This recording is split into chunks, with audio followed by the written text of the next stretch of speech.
His personal brand went viral. He forgot who he was before that. The brand survived. The person inside it disappeared. 1. The brand survived. The person inside it disappeared. Nobody noticed. Especially him. He didn't start with a strategy. He started with something true, a thought he'd carried for years that no one around him seemed to name. He wrote it down. Posted it without much hope. 300,000 people read it by morning. He stared at the number for a long time. Then he wrote another one. 2. The second post did well. The third did better. By the fourth, he noticed something small. A word he'd chosen, then changed. The original word was more honest. The second word was more likely to be shared. He used the second word. It felt like cutting a fingernail slightly too short. A small wrongness, but no blood. Not yet. It wasn't a lie. It was just cleaner, more receivable. He didn't think about it again. 3. The messages came in thousands now. You changed my life.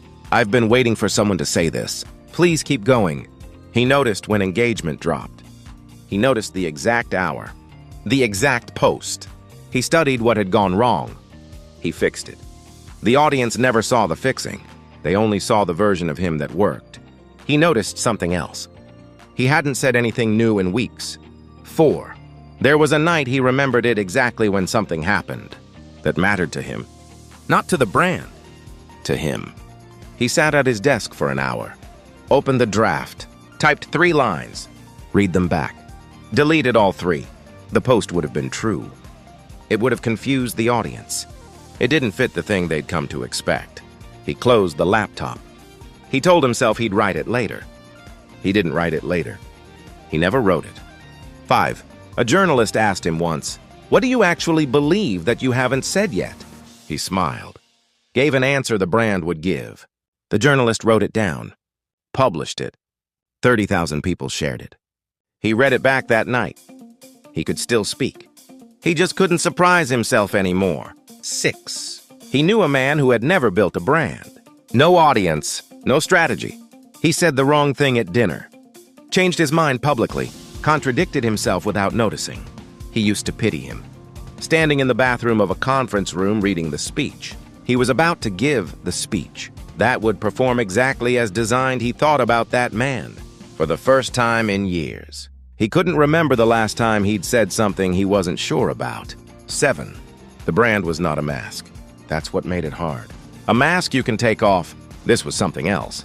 Every true thing he had ever said, the audience had received. They had held it, made it part of how they understood themselves. He had given it to them in good faith. And now those true things belonged to the brand, and the brand belonged to the audience, and the audience expected the next true thing, and there was nothing left to give them.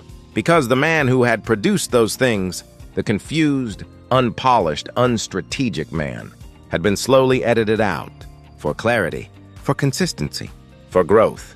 The audience didn't buy his thoughts. They bought his prison. 8. If you have ever changed a sentence because people would like it more, this story is about you. Think about the last thing you didn't post. Not because it was inappropriate. Not because it was dangerous.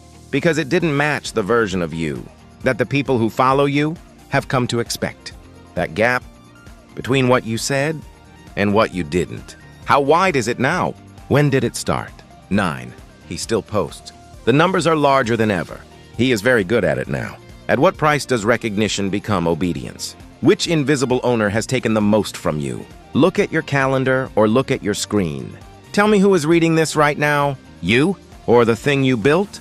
He owned the brand. The brand owned every decision he made after that.